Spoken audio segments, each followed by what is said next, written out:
Right, news coming in on honey worries, on how the levels of antibiotics in honey could be way higher than what's permissible. Now, a study by the Center of Science and Environment shows that honey contains high levels of antibiotics, much more than the permissible limits for export. All the popular brands have been found to have abnormally high levels of antibiotics.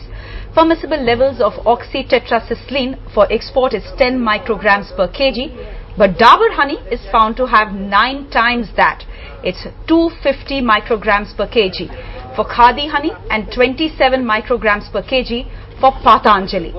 Antibiotics mixed with sugar syrup is reportedly used as growth promoters in the industry, and that is supposedly how it gets passed on to honey. But the worry is that there are no standards set for antibiotic content in honey in India.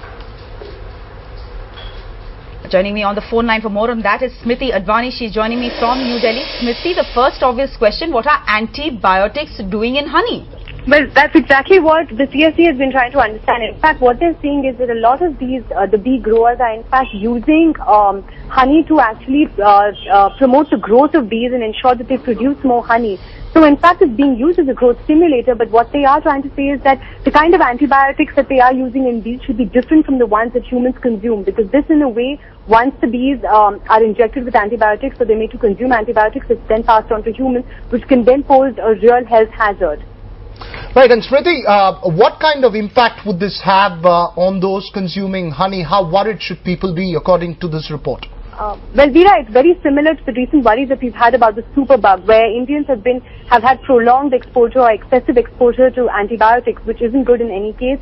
It's unhealthy for anyone to be consuming such a large dosage of antibiotics on a day-to-day basis. In fact, honey is something that most Indians would have at their breakfast table every day, and it is worrying indeed that there is such a large amount of antibiotics found in many of the popular brands that we're consuming, and the fact that the government doesn't really have any safety standards when it comes to honey being sold in the domestic market as compared to what they allow for export.